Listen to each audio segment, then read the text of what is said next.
Well, that's what the internet's for. So, I'm sure someone's gonna leave a comment somewhere like, "Oh, you fucking moron! Here it is." Yeah, you assume that anyone will actually watch it. I guarantee you 4 people will watch this.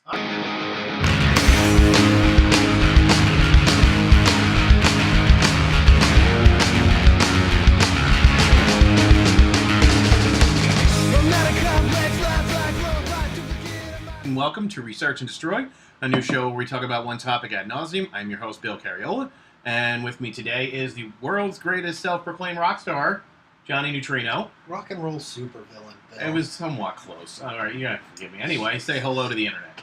Hello, internet. How you doing? Normally I wouldn't come to do something like this. I'd send a lifelike robot duplicate, or Doombot, if you will, but Bill's an old friend, so I figured I'd come out and a perfect segue into our topic this week of Dr. Doom, the world-famous Marvel supervillain. So, why Dr. Doom? When I pitched this idea to you, I was like, hey, I want to do a show, and you're like, Dr. Doom.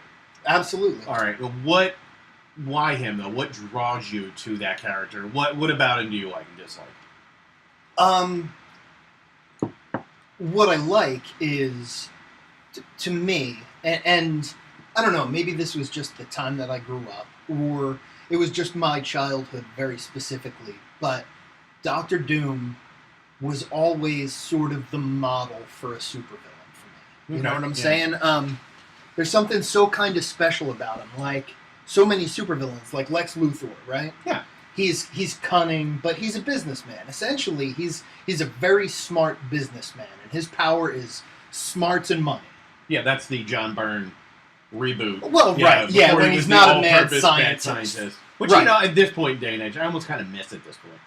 Yeah, absolutely. Actually, you know what? The way we're like, if whenever they're 5 minutes away from doing the next DC reboot, right? Yeah. So I think they should probably just make him an evil Elon Musk. I think that would be like amazing. Well, he should be, right? Like, and that's kind of what he was in 52. Yeah, but anyway, we're kind of getting a little off so topic. Essentially, Dr. Doom kind of has it all. Yeah, like he's a magical villain. He's using everything at his at his disposal to do evil. Like, and at least old school Doom. He was just all about being a bad guy, but there was a lot of sympathy for the character too. Right. I felt like everything that he was doing for his mom. Like, he was doing to save his mom's soul. Right? Yeah. So there's a certain nobility to Doom that I feel like the best supervillains always have. It's let me try to put it the right way. Like Lex Luthor runs for president, and does a really good job at actually being president, because that helps him out in the end. Right. Like, I'm a bad guy, but, you know, if I get something out of it and it helps me along the way, I'll do something that's right and good. Yeah. Right. And Doom is very similar to that. But more so because, he's a power mad despot. Yeah, he rules somewhat with an iron hand, but at the same time, he is a man of honor, and he will not disgrace that honor.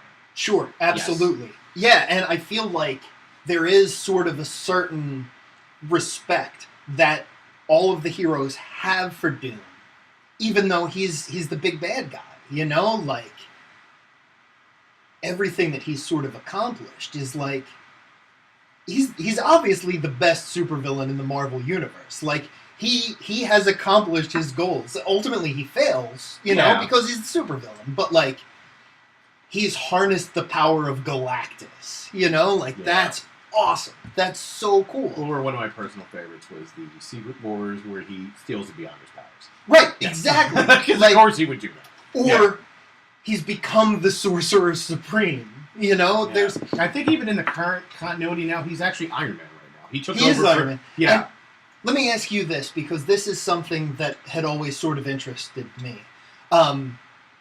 There being other sort of supreme characters, like Doctor Strange was the Sorcerer Supreme. I'm not sure if he is anymore, right? He may have abandoned that title to use black magic or something like that. Yeah. But anyway, wasn't Reed Richards considered the Scientist Supreme for a hot minute?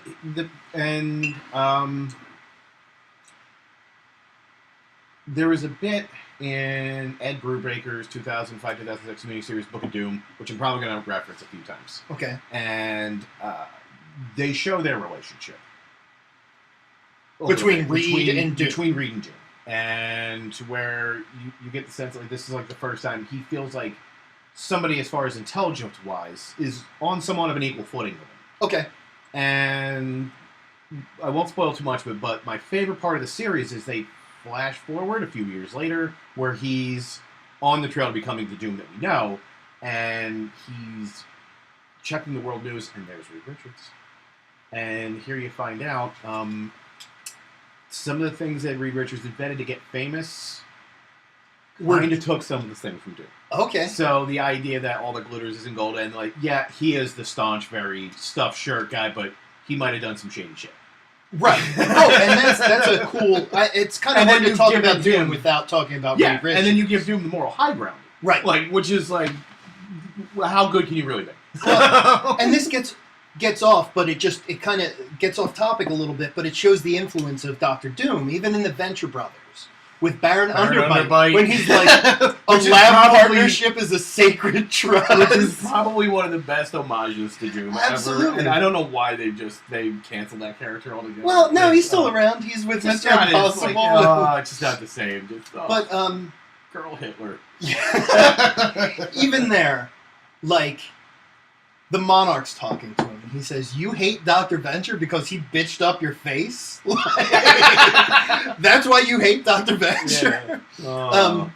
And that's sort of the deal with Reed Richards. He blames him for his accident, which caused, and I mean, originally Jack Kirby, when he was creating these stories, he had intended for Dr. Doom's facial scar to be very small. If you even saw it ever. Right. Yeah. And it was his own avarice and ego that caused him to put on the mask. Yes. Which burned him severely and disfigured him. Yeah. So it was his own pride and his own avarice, which is always his downfall. You know, it's beautiful. It's always his own worst enemy. Yeah.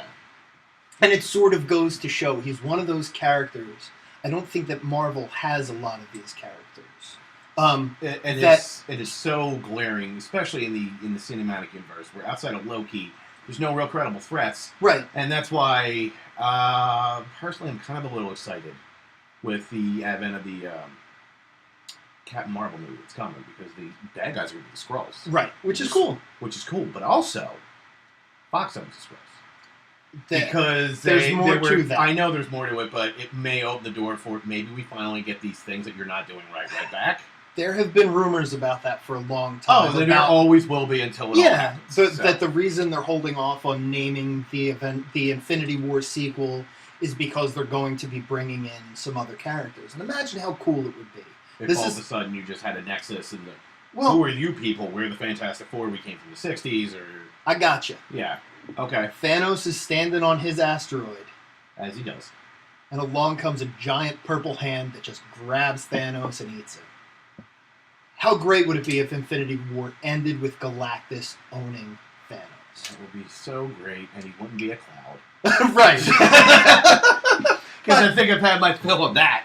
So fantasy booking is fantasy booking. Oh, yeah, we can do that all day long. It would be great to see these characters, but Doom, I really was hoping that they would make Red Skull into the Doom type of character for the Marvel universe. And they pissed him away after one movie. Or Ultron, or Baron Zemo, or, hell, at this point, Arnim Zola. But nothing. And Doom, you know what? Only one I could think of as far as Marvel Cinematic Universe goes, besides Loki, that has actually been one incredible threat to a competent threat and an ongoing threat, is Kingpin. Sure, and it's a shame that the Netflix shows don't cross over into the cinematic universe. Which would be so great, because how awesome would it be to see Tom Holland fight Vincent D'Onofrio? It would be great. That would put asses in seats. But how great would it be to see Chris Evans punch Dr. Doom in the mouth? I would plunk down $20 for that. So. I don't even need the Fantastic Four. Just give me Dr. Doom in the Marvel Cinematic Universe. And now they want to do their own Dr. Doom movie. Which, all right, so I can deal with this. I'm not crazy about the idea, but if done properly, Yeah. I think it could be really cool. I'd love to see a solo outing about Doctor Doom. I was more interested when I found out like the rumor of who they have for the part. The guy from Hannibal, right? Matt Michelson. Right, from Which Doctor is- Strange. That's great. Yeah. 'Cause Yeah. He's used to having shit messed up in his face. So- Doesn't that seem to be the thing? Like, in the Fantastic Four movies, there's nothing regal about Doctor Doom. No, I'm trying to think here. Let me go to my notes. It was the guy from Nip Tuck who played him in the first two. In the Joey McMahon. Yeah. Yeah. Yep. And he didn't... There was nothing particularly villainous or regal or special I thought about we were going to Doctor get that Doom. in the sequel when you see him in the very end. Right. He has the castle. I'm like, we finally going to get this portion of him that we want. And then they cure him and like take the shit off his face. Yeah. And I'm like, well, why would you even do that? Then Right. he shows up in the actual armor for once. Later on, I'm like, why are you even wearing that then? Right. Because it serves no purpose. Right, it's kind of like Cobra Commander in the G.I. Joe Oh my movies. What the fuck was God. the point of that? I don't know. They had toys to sell that one. Yeah, I But guess don't know. so. So it was 3 actors who have actually played live action versions. Was Joey McMahon from the 2. Who played him in the Roger Corman one? I want to say that guy. I didn't write that. It's either Toby Cabell or Joseph Culp. Okay. Those are the 3. Let me. We'll edit it later, so it doesn't matter. Toby Cabell was the most recent one, and by far the worst Okay. one. I haven't seen it. I haven't seen the new Fantastic Four movie. Or Let me give you a hint. Like I saw a trailer, and I'm like, that looks like garbage. And then I saw 8% of Rotten Tomatoes. I'm like, well, that's garbage. And then I saw the Nostalgia Critic did a review. I'm like, I'll watch that. And that's the only way I'm watching this movie, and it's garbage. and I'm watching somebody review it, and I'm like, this is bad. This Yeah. is all bad. This is so bad. during my research for our discussion, I did watch a scene with Doctor Doom from that movie, and it was so shitty, and Yeah. it seemed like it totally missed the point of Doctor Doom, which they have in the other ones too. Yeah, they just, I think, sadly, the Corman one's the closest. Well, the Corman one is the closest to Fantastic Four in general. Anything. Yeah. And And I don't know why. And here's the worst part. And we're going to stray for a second, but I got it. As far as the Fantastic Four goes, there's one piece of storytelling that should be the layup of all layups for anyone doing these stories, and that is that Ben Grimm is the tragic character. He's the one that didn't want to go. Right. And he's the one that got the worst of it, and they never managed to work that in. nope. And I have no idea why. Yeah. That should be the easiest thing in the world. Right. He's a man with feelings and emotions, and he's been transformed into a monster. Yeah. Like, he should be Frankenstein. Like, Frankenstein's monster, whatever. Yeah, you know, it's semantics. I like calling him a Frankenstein. Yeah, absolutely. And they totally missed that. But the thing that I like about Doom, I'm not a big Fantastic Four fan. I don't think anybody really is. Well, yeah. Yeah. But I'm a huge Doctor Doom fan. And my first experience with Doctor Doom that I can recall is the Secret Wars Doctor Doom action figure. Yes. And I had his Yeah. Doctor Doom evil motorcycle with the sidecar. And there was a Secret Wars coloring book. Okay. And yeah. Doctor Doom and Magneto were teaming up to take on Iron Man and Spider-Man or something in there. And Doctor Doom was visually interesting. He was fun. He had a robot face. Cool. I loved playing with Doctor Doom. And I feel if like... you were going to show a kid a composite or just say you have a picture of him and some of the random villains, show me which one's the bad guy. Right. It's just like, oh, that's what a bad guy looks like. And there it is. even his name. Not to break it down too far, but how many, in comics and in genre media in general, how many Dr. Deaths have there been? A million. And how many have stuck? 0. Maybe Dr. Death Steve Williams from Professional That's the only one I Wrestling. can think of. That's right where my brain went. Or Yeah. maybe the Dr. Death from Batman, who was Batman's first villain, and Scott Snyder resurrected him Wow. for that 0 year thing. Oh, I don't even remember that. Jesus. Yeah, Yeah. unimportant character. But Doctor Doom should be that too, right? Like his name is almost generic for evil, and but it works. We can go on back and forth about Stan Lee's like shortcomings or whatever, but that was some of the research that I was reading about it. I mean, that's where the character came from, was just that name. That name stuck to him. It's simple, it's short, and it says everything I need to know. Doctor Doom. Right, and that ends Stan Lee's contribution to the creation of Doctor Doom. Yeah. Well, he also was a lot of his arrogance actually went in, and that was Stanley wanted to make sure. And we can go on that all day, but I mean, I think at this point the man has earned some accolades. Like, let's just face it, he's living royalty. He's lived long enough to see it come back around for him. I have to say that I completely disagree, and I think that Stan Lee is the world's greatest art thief. Yeah. And we'll agree to disagree. At this point, the guy's 9,500. Right, yeah, I can leave him be. He was still part of it. That's just the way I'm going to look at it. So, all right, I like it. I respect it. Yeah. So anyway, all right. So I do want to go over a little bit about the Ed Brubaker story. Okay. Because I know that was part of the research. Because that is probably one of the more definitive stories that I've read recently. Okay. And credit where it's due, Brubaker just understood this character. He really, truly did.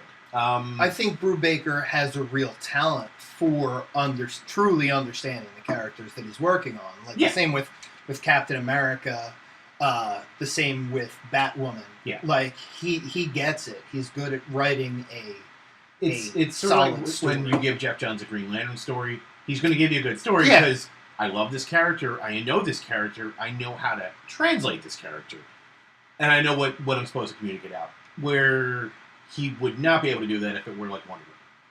Because he just usually could not write Wonder Woman. But Ed Brubaker and Doctor Doom was a perfect marriage. Right. And I love the storytelling device that they use for the POV of a reporter trying to do research and going through on Doom. And I don't want to spoil the end, but it doesn't.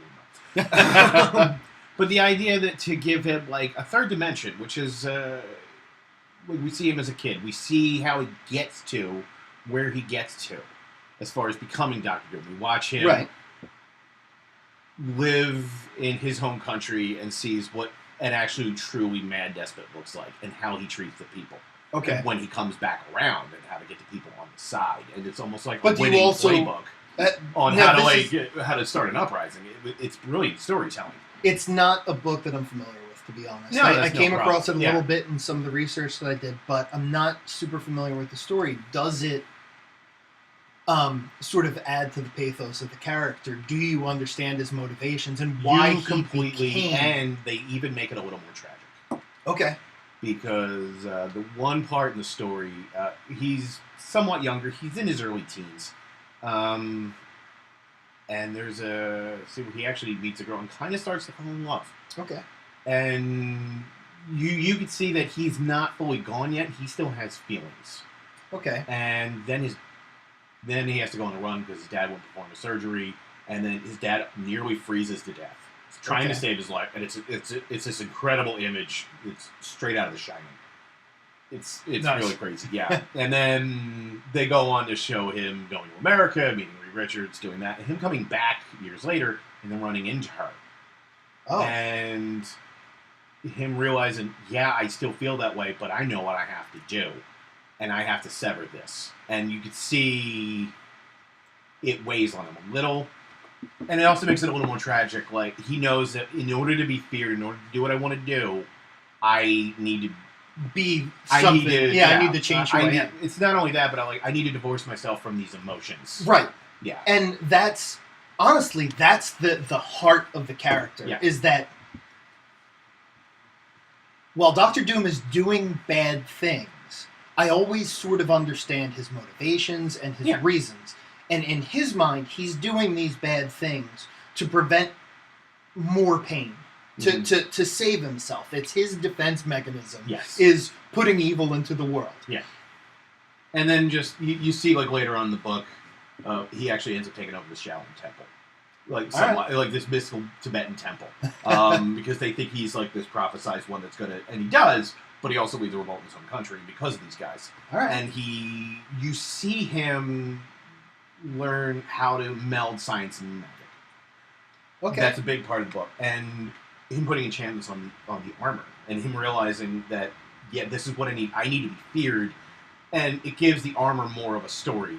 Okay. That, like, this is all part of me just fully becoming this. I'm embracing this. Yeah. He's putting on his new skin, shielding himself from the outside. Yeah. Oh, that's great. Yeah. And that's the character, right? Like, ultimately, there's fear in Dr. Doom's heart, right? Like, yes. He's scared of being hurt, and they do bring it back to the Mephisto deal. And the book ends, and you realize that's why he keeps trying to get more power and become more powerful. To save his mom. He wants to save his mom. Right. Yeah. And it's sort of that thing where, like, I don't agree with what he's doing, but I understand why he's doing it. And there's so many, like, why is the Kingpin doing it?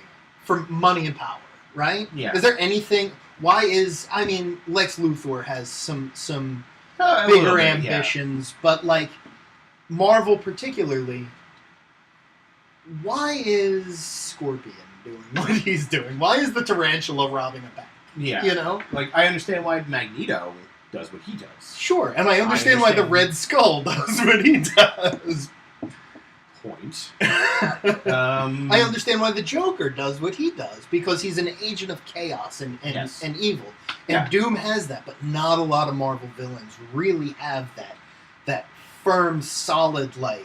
I get why you're doing what you're doing. Right. Even though I think it's kind of awful, but it's not outside of the realm of reason. Right. Yeah. Sandman robbing a bank to get a surgery for his daughter does fucking nothing for me. Like, get a job, start a Kickstarter. You know? Like, get a fucking job, Sandman. And I'm not like that. Maybe change your shirt. Yeah. Put on a fucking suit for your job interview, Sandman. Stop wearing that green sweater. It's a shame I love Sandman. I love Sandman too, but he needs to stop dressing like that bulldog from Tom and Jerry. Maybe he'll be able to get a legit job. Points. The thing I've always wondered, like, why, like, especially in the movie, about, okay, you could all of a sudden change from sand to a person. Why can you not change your face and clothes? He got that sweater. I don't know if you know this. He got that sweater from the same store that Norman Osborn gets his haircuts from. That makes sense. Yeah. Okay. Fair enough. Yeah. Oh God. Oh, okay. Give me a minute. Okay. One thing that I kind of wanted to talk about with Dr. Doom is, so I was introduced to him through Secret Wars, and which is one of my. Going back now, I realize, I'm like, oh yeah, this is clearly just we want to sell some. Oh, yeah, certainly, but the merchandise was cool, and it made me love comic books. I loved having these little superhero toys. But, yeah, I mean, if the word, like, what I get out of it is I get introduced to all these characters. I'm like, who is this? I want to see this now. I'm like, oh, okay, this is really cool. Yeah. And I think the next time I saw him was either on, I think it was Spider-Man and His Amazing Friends. There was a Dr. Doom episode. If it wasn't, it was the 60s Spider-Man series. No, they did do it in the 80s. I don't know if they did it for Amazing Friends, but I know, like, the Spider-Man cartoon they did in the 80s. I know he was in the 90s one, but in the 80s one, he was portraying more of, too. like, almost like a Darth Vader-ish. Yeah. And it was like a really strange kind of route, but there was no blueprint, really, at that point. But there was no Fantastic Four, is what I'm getting at. So all of my experiences with Dr. Doom weren't as a Fantastic Four character. Right. He was just the Marvel villain. Well, I think that happened in the 70s, and I can't remember, and I'll have to take a look, but they kind of made him the all-purpose go-to bad guy. And that's great. Because after the 60s, they're like, this is probably pretty good, so they had to go off fighting the Defenders, or fighting the Hulk, or whoever. They just, like... Well, and he's got his own country and military and proxies for himself, so you can do that. And it's great, you know? And he would show up wherever, and that was what was super exciting to me.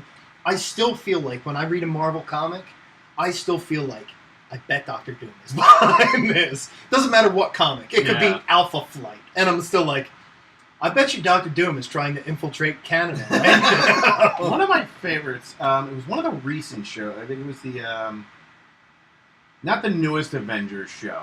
Oh, the one before it. Avengers Assemble? Or was it Earth's Mightiest Heroes? It might have been Earth's Mightiest I Heroes. know the one you're talking about, where the Avengers and the Fantastic Four were in it, and they all fought Doctor Doom. Yes. It was awesome. It was awesome, but it was also, he was the one figured out, here's the Skrulls. And Yeah. Because It I'm led a into little the ahead of you secret already. Yeah, because of course he is. Of course he is, yeah. He's always like one step ahead of everybody. He's like, here's what it is. And here's how I figured it out. And his whole purpose was, no, I didn't want to actually fight you guys. I just needed this information. And I need you to come to me. Yep. Well, and even there, like, Doctor Doom was the Sorcerer Supreme at one point. Like, he's a Doctor Strange villain. Yeah. He's a Spider-Man villain. He's a Captain America villain. He's a Fantastic Four villain. He's all of these things, and he's a little different. He serves a slightly different purpose in all of these places, you know? Sometimes he's a big bad. Sometimes he's the Phantom that Luke Cage has to go punch. Oh my god. Yeah, we could do a whole episode on him meeting Luke Cage in the 70s. Yeah. Oh my god. Where's my money, baby? Like, But it just goes to show how versatile the character is. Fair enough, and that's just how one of those. funny it is. It's cringy to, like, read Oh, it now. absolutely. Yeah. It's like It was Thanos' like the, helicopter. it was like the... Oh god, it was... did they do like a Doctor Who, like, rip-off in Power Man and Iron Fist too? I might have to look that one up, but I feel like that actually happened. That's and awesome. I don't remember, like, I remember reading it, like, oh, you know, this is clearly just Doctor Who. Like, you just literally did a Doctor Who episode. Like, are you insane? How are you not sued out of existence? Yeah. But, I don't know. Oh, God. Alright, so getting back to everything. So, what's a Doctor Doom story, outside of, like, anything you've already might have mentioned, that resonates for you, as far as Doctor Who goes? Or not Doctor Who. Yeah. Oh, my God. Yeah. Too many doctors. How do all these people get doctorates? That's what like, it's fucking crazy. I don't know if... I don't know if Doctor Doom actually does, because he left college, right? After his face got blown up. Yeah, but I mean, he runs a country. He can call himself a wizard for all him. Well, shouldn't he be King Doom? He should, but, you know, he's also humble.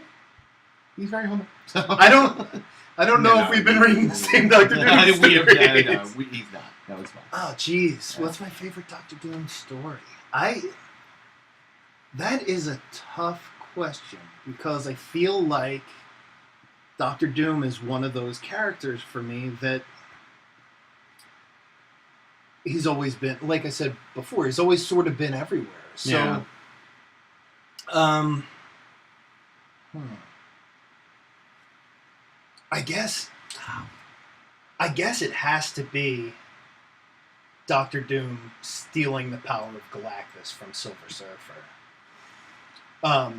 Yeah. That was in the initial arc that brought them there, right? Or was that a little after? Yeah, that was the. It was like one of the, because I remember it was like right after Galactus shows up. Right. And then Silver Surfer shows up first, and Doctor Doom tries to exploit him. Okay, I wasn't sure if did that happen after, because I know after the initial, when Silver Surfer turns into Galactus, he puts a lock on the planet, so the Silver Surfer actually can't be put. Right, and he was stuck on Earth. So I'm wondering, did it happen during that period, or was it in the middle of the fight with Galactus? It was during the fight with Galactus. Okay. Yeah, that's a little, But that early Fantastic Four stuff, and even the stuff that he was doing when he was sort of omnipresent, and this isn't stuff that I read as a kid, this is stuff that I read in my 20s, you know? Yeah. But like the way he would try to pit Ben Grimm against Reed Richards, I always thought was really cool. Like, I can cure you. Which is funny, because out of all the things, that's one of the things the Chris Columbus Fantastic Four did manage to bring into the movies. The idea of, like, no, he's not with Sue. Like, what's he really doing? I'm the one that's here with you right now. Yeah, he's not helping you. He doesn't actually care about you. Yeah. I'll help you. Well, you know? That's just the master manipulator. Right. And that's like one of his that's how he does it. Like he can pull strings all day long. And that's what's so cool about him. Yeah. And that's what's kind of great. I love The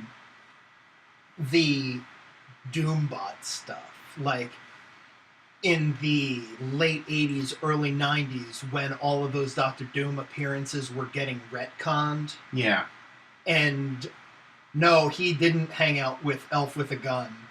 That was just a Doombot. Yeah. And he wasn't defeated by, Squirrel Girl. That was just a Doombot. Yeah. Luke Cage didn't punch him. That was just a Doombot. Because he doesn't leave. Right. Yeah. Why would I? I have these robots that are pretty much me, can do whatever I need to, and I'm here safe. Yeah. Because I got stuff I got to do. Right. Yeah.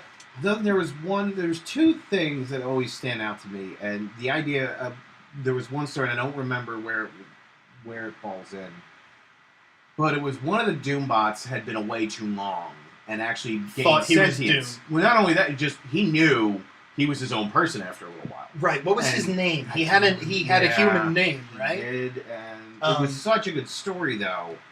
And oh god, it's gonna kill me. Well, we'll look it up. That's what the internet's for. So, I'm sure someone's gonna leave a comment somewhere like, "No, you fucking moron! Here it is." Like, yeah. You assume that anyone will actually watch it. I guarantee you, 4 people will watch this that I am not related to. And out of those 4 people, they'll all be commenting. I know one person that will be able to tell us. So comment. Well, yeah, please. That'd be great.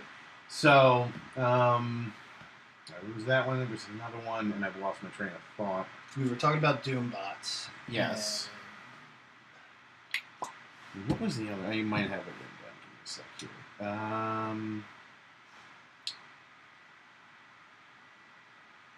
Richards. All my notes. Oh, my God. Give me a sec here. Oh, God, Jesus. As what? Superior Iron Man? Maybe, yeah. Okay. There was one story, and I can't remember.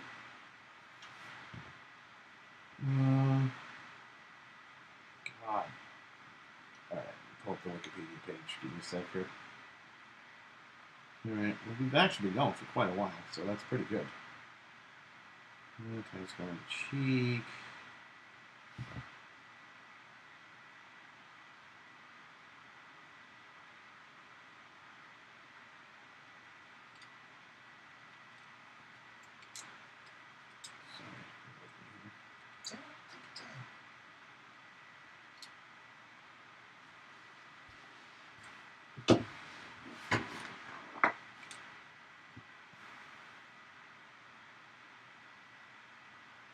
This will all get edited later. It's fine. No, I know. I just want to do it. Okay. I can't find it, but I know I read it. It was a story of where Dr. Doom, eloquent in its simplicity, magnificent in its impliedness. That's how Stanley describes the name Dr. Doom. Which is that's a pretty that's amazingly poetic. Yeah. All right. Remember death? Yeah. Jack Kirby describing him. The thing, his greatest flaw is that he's a perfectionist. Sure. Which is true. And actually, it drives him to throwing that mask on because he's got the tiniest imperfection. Yeah. And that was actually one of the things in the Brubaker story, Book of Doom, is there was one point where he kind of just stalls out. And he's like living on the street, but he keeps working on this one device he keeps building, this one robot. And he keeps taking it apart and putting it back together because that's it. He's got it. It's perfect. But he just still keeps doing it because he's still trying to figure out a way to make it better. Yeah. But it's not happening. And he just keeps taking it apart and putting it back together. And they're like, this is it. It doesn't get any better than this. So. Alright. Okay. I can't find it, but the name of the character? That's the name of the character, but there was one story that I think it speaks more to like the more human qualities of Doom. Mm-hmm. And there was a point where there was some kind of I don't know if it was a skirmish or it was a disturbance, And they go to Doctor Doom, and he's not going to fight in it because he has to rebuild Earth. Okay. Yeah. And it circles the wagons back to the idea that like this is the man of honor. Right. Yes. And even like some of the shittier stuff that he does, that always comes through. They always manage to like bring that in. Right. And I'm trying to remember, there was another point in the book, like when he comes back years later in the Book of Doom, and because I gotta tell you, like I can't recommend that enough. All right. It's so good.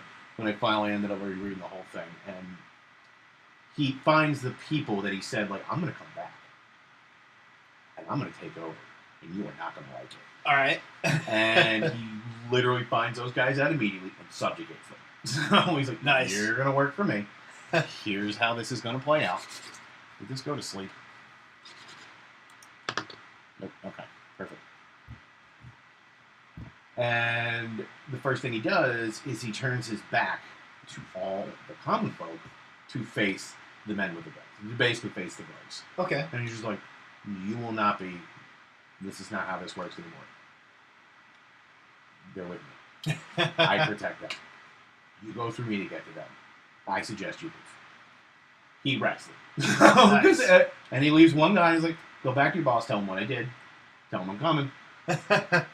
And there's a great part where, like, and you show, like, and it unfolds over, like, a few days of him just gaining momentum. And him just, like, no, we're going to work together. Like, it can be better.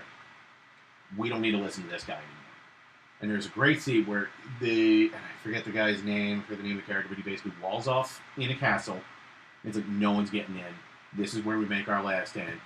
All of his military's outside. Doom walks in with a country behind him. And all the military look at him, and they just part. And open up the door for him and say, go right ahead, he ain't worth it. Nice. But it's the idea that, like... So the people love Doom. The people do love Doom. And, like, granted, he does... They're also like, scared of him. Not even that much, though. He does things that are questionable. He does things that are unpopular. And he will jail you if he doesn't like you. But for the most part, like, he took, like, the front of the castle and turned it into a square, like a town square. Right. Turned it into a marketplace. It's like, no, you're people. Yeah. You don't deserve to live under tyranny. Even though he is tyranny. But he recognizes that, like, people should be treated like people. Yeah. Yeah. And, which is cool. Yeah. And that's the one thing I always like, that he... Yeah, he's a power-mad despot, but at the same time, he's somewhat of a fair ruler, more so than most people would assume, like, with somebody like that. Yeah. Yeah. And that's the great thing about him. Like, if you're not familiar with the character, and you're reading a story, it seems like, oh, here's your all-purpose villain that fits in. But if you're sort of familiar with the character, you understand that there's some motivation. Yes. That's actually driving him, as opposed to just, yeah, I want to be powerful. You know? Basically, yeah. All right. So, we could probably wind this down now. Right? All right, if you have anything else you want to talk about, you can chop it up. Whatever you want. Okay, I'll ask one question. All right. Dream scenario. Mm-hmm. Dr. Doom dream scenario for you. Whether it be something in a comic, something in a movie, something in TV. What would it be? Oh. Besides, them actually doing a correct Fantastic Four movie, having to be actually somewhat of a correct version of that character. That's not even what I'd be all about, because I've seen a handful of Fantastic Four movies already, and I've been just wildly unimpressed with them. I honestly, like I said, I'm excited about the idea of a Doctor Doom standalone movie done well. Yeah. Which, I mean, is the caveat. That's the dream scenario that actually understands the motivations and all of the character dynamics that exist with the character. It would be interesting to see them do a take on Doctor Doom sort of the same way DC or Warner Brothers are maybe trying to develop Black Adam. So... sort of like an anti-hero kind of thing. Well, develop him in his own story, where he's the hero of his own story. And then bring in your heroes. Switch. Yeah. Bring in your heroes and have them interact. And that way you kind of care about everybody that's dealing with it. And even though Dr. Doom's the bad guy, there's a party that still kind of wants to see him win because you understand his motivations and who he is. That's like, what I'd love to see. The idea where, if the good guys win, great, but if the bad guy wins, well, I mean, he's not really that bad. Right, yeah, he's got his reasons, and he'll get what he needs. You know, he'll save his mommy. Yeah, pretty much. Okay. And what kind of stakes would that be if it was a Fantastic Four movie, where if the Fantastic Four lose, you know, America becomes enslaved by Doctor Doom, but if Doctor Doom loses, he never sees his mother again. Like, that's a no-win situation that makes for high drama. Yeah, I never thought of it that way. So, all right. Well, John, thanks for coming on. Thanks for having me. It's a pleasure. Let's do it again. Yeah, absolutely. Any topic. Doom Patrol next. Oh my God! One of my favorite the Bullet episodes. They actually did a loving homage. Like they actually told the final Doom Patrol story. Really? It's I didn't see that one. Really well. Henry Rollins is the Robot Man. Henry Rollins is Robot Man? So good, yeah. They actually they fight Animal Electro Mineral Man. It's like a love letter to the Doom Patrol. Like, the Brain and Monsieur Mala? Maybe, yeah. Awesome. It's been a minute, but yeah, it's they do an amazing tribute to that. I would really recommend it. Anyway, cool. So anything you want to plug or mention while you're here before you go? Check out Johnny Neutrino and the Order of the Crawling Hand. We make rock and roll music, and we're an art cult. We have a new web series coming out called Tales from the Secret Lair that you'll be able to find soon. There's a teaser online if you want to check it out. And it's got minimal subliminal messaging and brainwashing. So just watch it. It's not going to hurt you too much. All right. Anyway, so thanks for coming. I hope you enjoyed yourselves, and maybe not that. And we'll see you again next time. All right. Take care for now, Internet.